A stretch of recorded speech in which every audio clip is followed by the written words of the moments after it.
नमस्कार दोस्तों, स्वागत है आप सभी का आपके अपने YouTube चैनल स्टडी ट्री पर।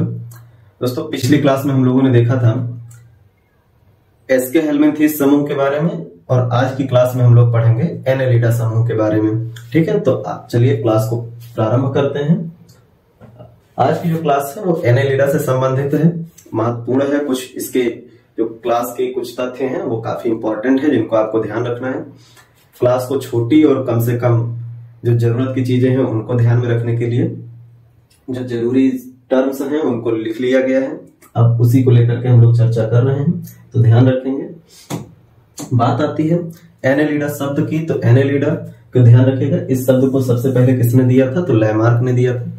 इसके पहले हम लोगों ने देखा था कि जो प्लेटी-हेल्मिंथेस है उसको, प्लेटी-हेल्मिंथेस जो नाम है उसको दिया था गीगेनबार ने। एसके हेल्मिंथेस हम लोग देखे, उसमें हम लोगों ने देखा कि एसके हेल्मिंथेस जो नाम है वो दिया था ग्रोव्ड ने, और एनेलिडा जो नाम है ये किसने दिया था? लैमार्क ने। ठीक है, तो ये ध्यान रखिएगा। अब बात आती है इस वर्ग की कुछ विशेषताओं की, तो यहाँ ध्यान रखना है कि जो अंग है और अंग तंत्र है इस संघ से विकसित होना प्रारंभ होता है। यहाँ पहली बार बंद प्रकार का रक्त परिसंचरण तंत्र देखने को मिलता है। अब ये रक्त परिसंचरण तंत्र जो है ये क्या है? बंद है या खुला है?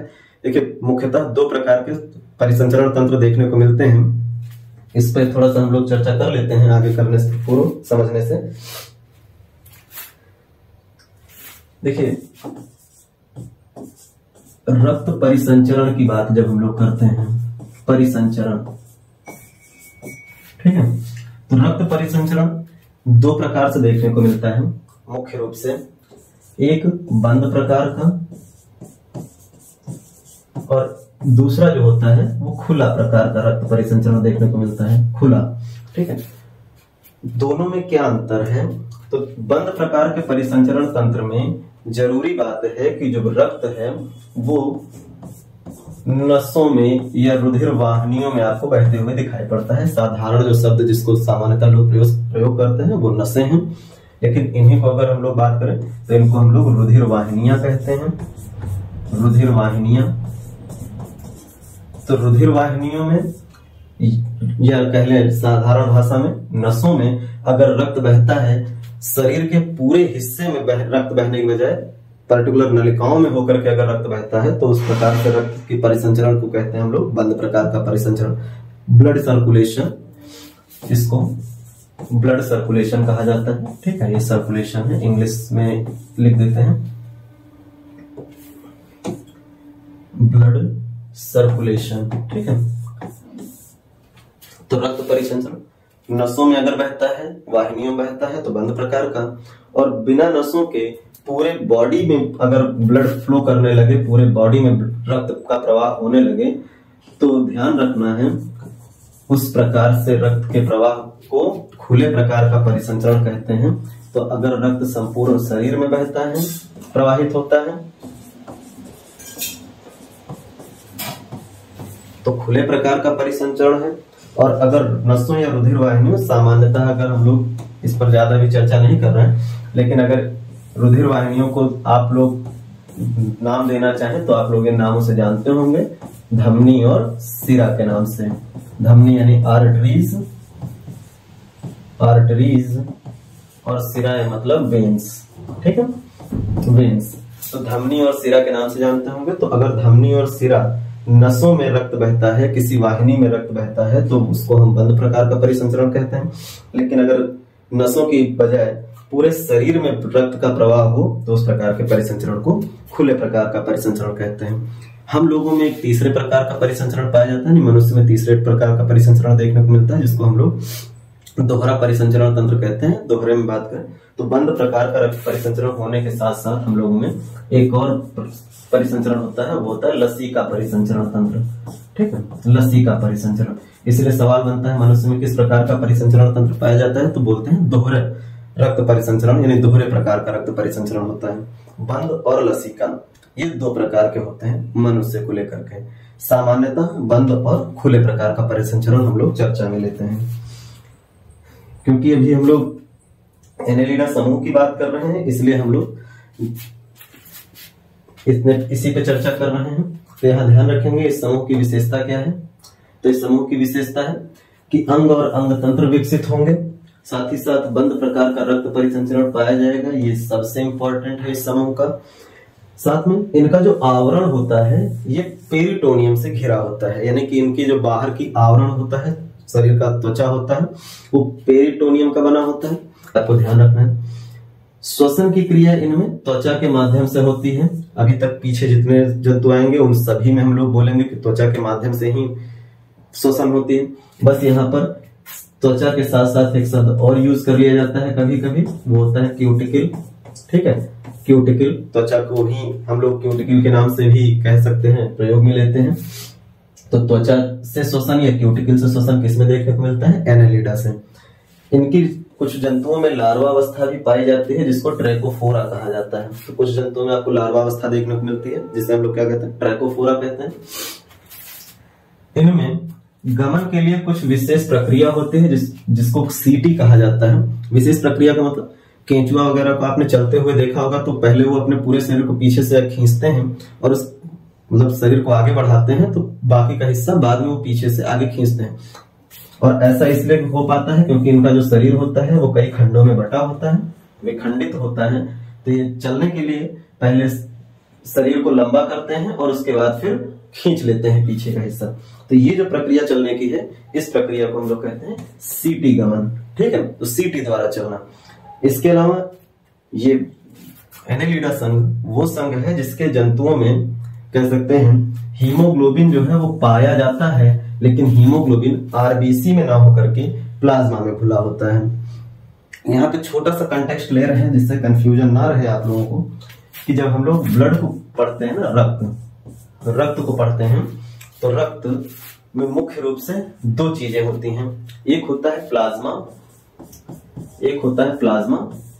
जो कि ब्लड का तरल हिस्सा होता है, तरल भाग। ये हम संक्षिप्त में बात कर रहे हैं, अभी हम लोग ब्लड सर्कुलेशन सिस्टम नहीं पढ़ रहे हैं। जब सर्कुलेशन सिस्टम पढ़ेंगे तो ये बात आएगी, केवल कहने के लिए भी थोड़ा सा समझ लेते हैं। और दूसरा जो होता है वो होती है रक्त कणिकाएं, यानी कण के रूप में रक्त में मौजूद जो कोशिकाएं हैं उनको हम रक्त कणिकाएं कहते हैं, जिसमें आपको देखने को मिलते हैं 3 प्रकार की कोशिकाएं, WBC, RBC और प्लेटलेट्स। ठीक है, प्लेटलेट्स ये आपको देखने को मिलते हैं।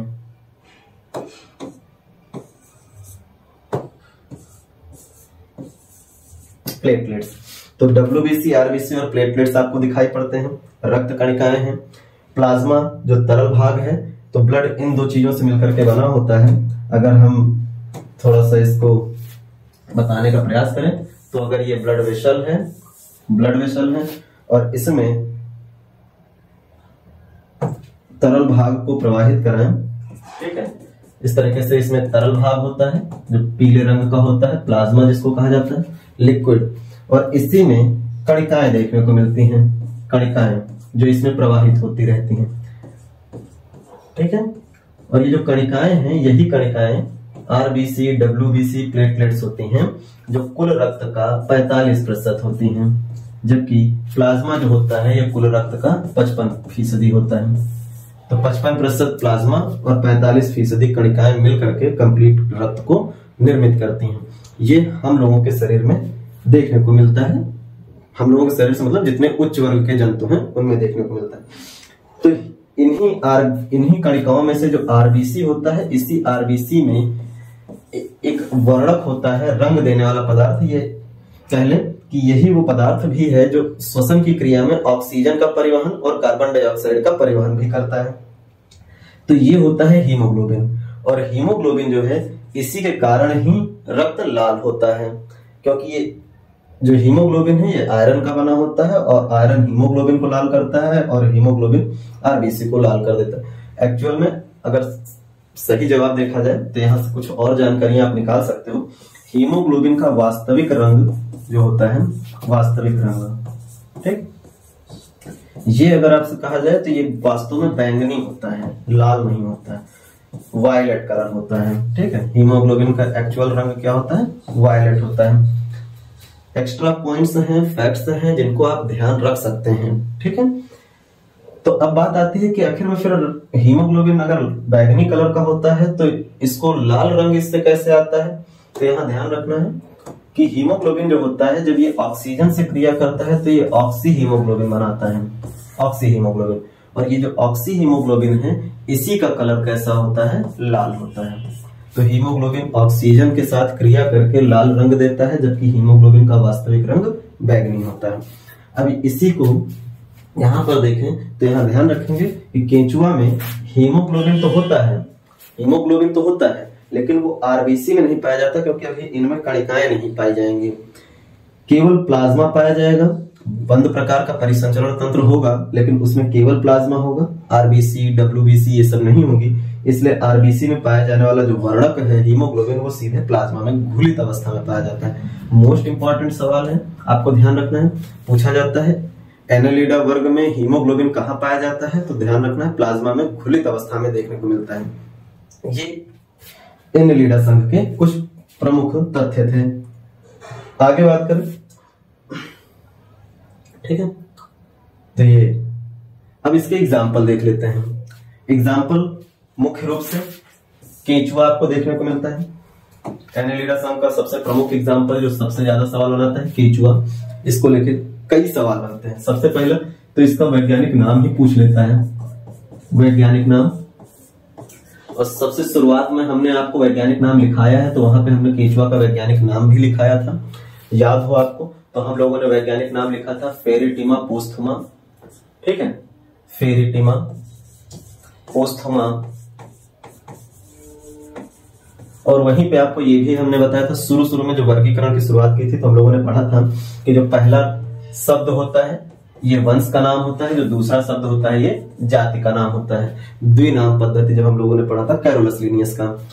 और यही हम लोगों ने उसी जगह पे पढ़ा था कि वंश के नाम को जब लिखते हैं तो पहला अक्षर हमेशा कैपिटल से लिखते हैं, और जाति का या स्पीसीज का नाम लिखते हैं तो पहला अक्षर हमेशा स्मॉल लेटर में लिखते हैं। तो केंचुआ का वैज्ञानिक नाम फेरिटिमा पोस्थुमा है, ये आपको ध्यान रखना।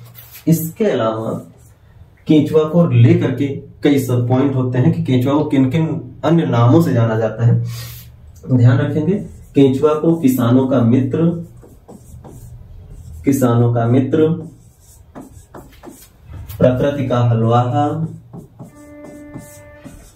प्रकृति का हलवाहा, और साथ ही मृदा उर्वरकता का बैरोमीटर,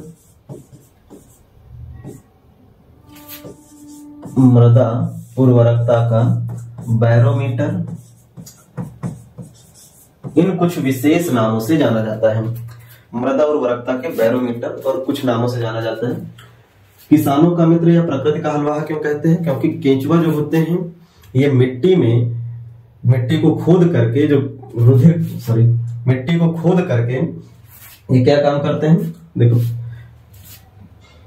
केंचुआ को प्रकृति का हलवाहा इसलिए कहा जाता है और किसानों का मित्र इसलिए कहा जाता है क्योंकि ये जो मिट्टी होती है, मिट्टी में केशिकाएं बन जाती हैं, कैपिलरीज बन जाती हैं। इस तरह से लंबी लंबी कैपिलरीज बन जाती हैं। और ये कैपिलरीज क्या करती हैं कि जब भी बारिश होती है तो जो पानी मिट्टी के ऊपर बरसता है और इकट्ठा होता है वो इन कैपिलरीज के माध्यम से रिस करके अंदर जमीन की गहराई में चला जाता है, गहराई में चला जाता है। तो गहराई में चले जाने के कारण ऊपरी सतह जो मिट्टी की होती है वो सूख जाती है, इसमें पानी नहीं बचता है। केंचुआ क्या करते हैं कि जब भी बारिश का सीजन होता है तो केंचुए मिट्टी से निकल करके इनकी कैपिलरीज को ब्रेक कर देते हैं। लगातार मिट्टी को खोदते रहते हैं और कैपिलरीज जो होती हैं इनको ब्रेक कर देते हैं, तोड़ देते हैं। तो इससे बारिश का पानी कैपिलरीज के टूटने के बाद नीचे न जाकर के ऊपरी सतह पर ही ठहर जाता है और लंबे समय तक ऊपरी सतह में नमी बनी रहती है। और पानी की आवश्यकता छोटे छोटे पेड़ पौधों, किसानों की जो फसलें होती हैं उनकी जो जड़ें होती हैं वो बहुत गहराई तक नहीं जा पाती हैं, ऊपरी सतह में ही रहती हैं। इसीलिए जो किसान होते हैं उनकी जो फसलें होती हैं उनके लिए पानी बहुत जरूरी होता है। और पानी की जो नमी है उसको बनाए रखने के लिए कैपिलरीज का टूटना जरूरी होता है। इसलिए आपने देखा होगा कि जब भी बुआई होती है खेतों में तो उसको पहले जोतते हैं, पानी भरते हैं जिससे नमी बनी रहे। साथ ही साथ बीच बीच में कोई फसल लगाने के बाद, ये आपने भी देखा होगा गमलों वगैरह में कुछ भी पौधे लगाए जाते हैं तो उसको बीच बीच में गुड़ाई करते हैं, तो गुड़ाई करने से कैपिलरीज को तोड़ा जाता है, जिससे कि जब गमले में पानी डाला जा रहा है तो पूरी जो मिट्टी सूख चुकी है उसमें कैपिलरीज बनी है, तो पानी को अगर डाला जाए तो ऐसा ना हो कि पूरी तरह से रिस करके नीचे से निकल जाए, लंबे समय तक पानी की नमी बनी रहे, इसके लिए गुड़ाई कर देते हैं और फिर पानी डालते हैं, जिससे कि ऊपरी लेयर में अच्छे से पानी संचित हो पाता है।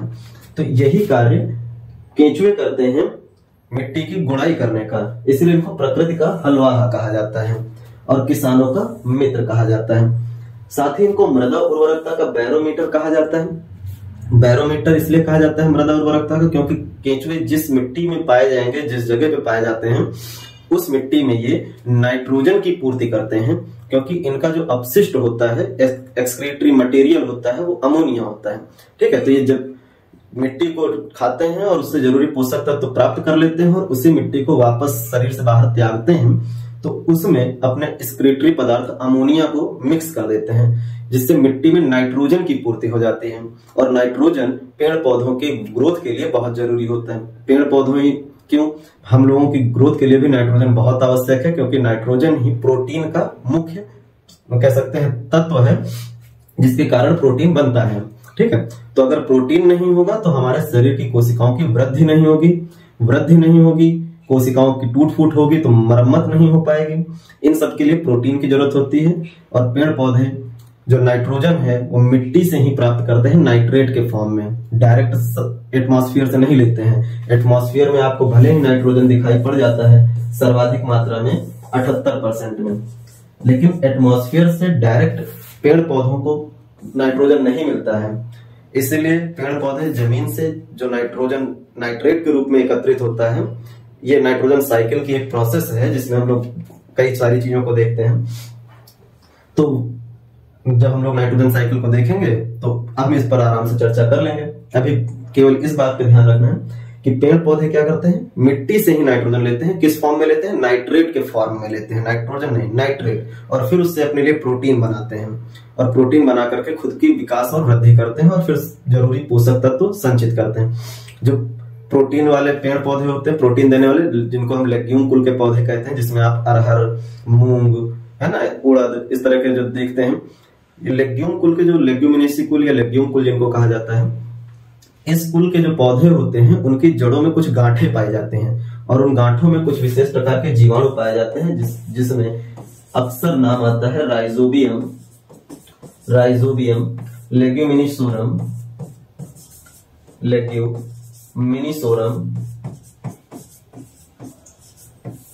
और एक और जीवाणु आता है जिसको हम लोग नाइट्रोबैक्टर के नाम से जानते हैं, नाइट्रोबैक्टर। ये जो जीवाणु है नाइट्रोबैक्टर और राइजोबियम लेग्यूमिनिसोरम, ये एक ही नाम है। राइजोबियम लेग्यूमिनिसोरम एक नाम है और नाइट्रोबैक्टर दूसरा नाम। ये जो जीवाणु है ये मुख्य रूप से लेग्यूम कुल के पौधों की जड़ों में पाए जाते हैं और यही वो जीवाणु है जो एटमॉस्फेरिक नाइट्रोजन को क्या करते हैं, वहां मिट्टी में फिक्स करने का काम करते हैं। और मिट्टी में फिक्स होने के बाद यानी नाइट्रोजन स्थिरीकरण, इस प्रक्रिया को कहा जाता है या नाइट्रोजन फिक्सेशन कहा जाता है। तो नाइट्रोजन के स्थिरीकरण करने के बाद जो नाइट्रेट होता है मिट्टी में, उसी को पेड़ पौधे ग्रहण करते हैं और आप उन्हीं पेड़ पौधों द्वारा ग्रहण किए गए नाइट्रोजन से प्रोटीन बनता हुआ देखते हैं। और फिर जो दाल की फैमिली है यानी लेग्यूम कुल है, उनसे आप दाल के फॉर्म में प्रोटीन प्राप्त करते हैं। तो प्रोटीन आपको इस तरह से मिलता है। तो ऐसे ही केंचुआ जो होता है वो जहां होते हैं वहां नाइट्रोजन की पूर्ति होती है। इसलिए गोबर से जब जैविक खाद बनानी होती है, ऑर्गेनिक फर्टिलाइजर बनाना होता है, तो गोबर वगैरह जो होते हैं जिनको सड़ाया जाता है, देहात में सीधे गोबर को एकत्रित किया जाता है, सड़ने के लिए छोड़ दिया जाता है। उसके बाद कुछ समय बाद वही गोबर जो पशुओं से प्राप्त होता है उसी को कंपोस्ट के रूप में या खाद के रूप में खेतों में बिछा दिया जाता है और जुताई कर दी जाती है। आजकल ऑर्गेनिक खेती को बढ़ावा देने के क्रम में जो ऑर्गेनिक फर्टिलाइजर तैयार किए जाते हैं, जिसमें वर्मी कंपोस्टिंग की जाती है, यानी कि इस तरह से जो क्या कहते हैं मल वगैरह होते हैं पशुओं के, उनको कह सकते हैं एक जगह एकत्रित किया जाता है, उसमें केंचुए छोड़ दिए जाते हैं, जिससे कि केंचुए क्या करते हैं, उसी को खाते रहते हैं और निगलते रहते हैं। और जो उनसे शरीर से बाहर निकलता है उसमें अमोनिया मिलता जाता है और अमोनिया के मिलने से उसमें नाइट्रोजन की पूर्ति हो जाती है और वो ऑर्गेनिक फर्टिलाइजर बन जाता है। इस पूरी प्रोसेस को हम लोग वर्मी कंपोस्टिंग भी कहते हैं। तो केंचुए से तैयार होता है। तो ध्यान रखेंगे कि केंचुआ को इसीलिए मृदा उर्वरकता का बैरोमीटर कहा जाता है, क्योंकि ये जहां पाए जाते हैं वहां पर आपको नाइट्रोजन दिखाई पड़ता है।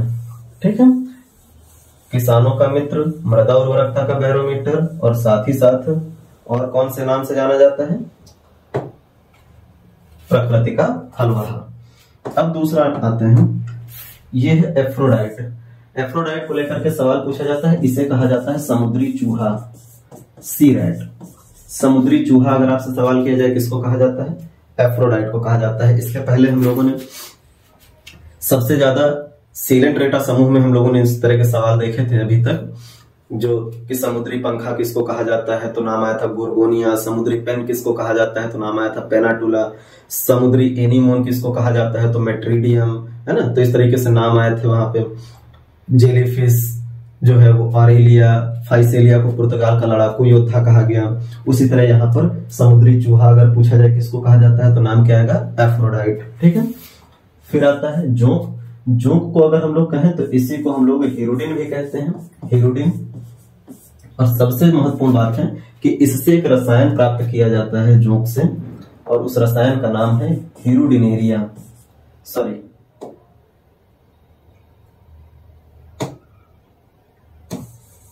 ये जो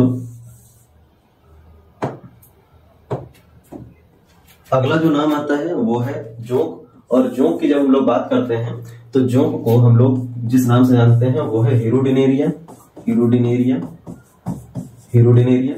और इसी से जो रसायन प्राप्त होता है उस रसायन को हम लोग कहते हैं हिरुडिन। ठीक है, हिरुडिन एक रसायन है, ये रसायन हम लोग प्राप्त करते हैं। अब इस रसायन का क्या कार्य है जो ये प्राप्त होता है जोंक से? तो जो ये हिरुडिन नामक रसायन प्राप्त किया जाता है, इसका उपयोग किया जाता है बालों को ग्रोथ देने वाले और जो स्केल्प होते हैं ना त्वचा में, उनको साफ करने के लिए जो तेल बनाए जाते हैं, उन तेल और शैम्पू में इस रसायन का प्रयोग किया जाता है।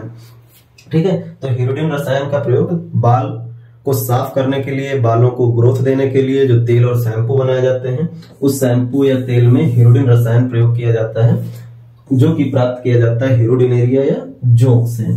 ठीक है, ये जोंक के बारे में ध्यान रखना है। इसे हम लोग बाह्य परजीवी के रूप में भी जानते हैं, पिछली क्लासों में हमने देखा भी था इसके बारे में। इसके अन्य कुछ एग्जाम्पल, पॉलीगोर्डियम नेरिस, कुछ खास नहीं है, बस नाम याद रख लेना है, इनसे कोई खास तथ्य एक्स्ट्रा में नहीं है।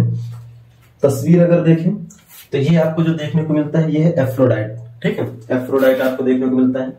ये सूक्ष्मदर्शी से और नजदीक से देखने को ये माउथ और बाकी चीजें अंग हैं, लेकिन ये मेन हिस्सा ये है। ठीक है, एफ्रोडाइट के फिगर है तो ऊपर से और नीचे की तरफ से। ठीक, तो ये एफ्रोडाइट है।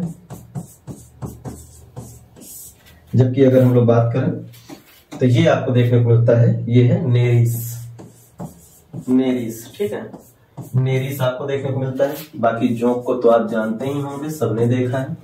ये केंचुआ है, ये केंचुआ है, इसको आप सब जानते ही होंगे। और ये जोंक है। ठीक है, जोंक। तो ये आपको एग्जाम्पल के फॉर्म में हमने दिखाया। इतने सवाल आपको ध्यान रखने हैं एनेलिडा समूह को लेकर के। तो एनेलिडा संघ भी आज समाप्त हुआ। तो आज हम लोग इतना ही रखते हैं। आज की क्लास बस यहीं तक। अब अगली क्लास में हम लोग चर्चा करेंगे आर्थ्रोपोडा पर। नमस्कार।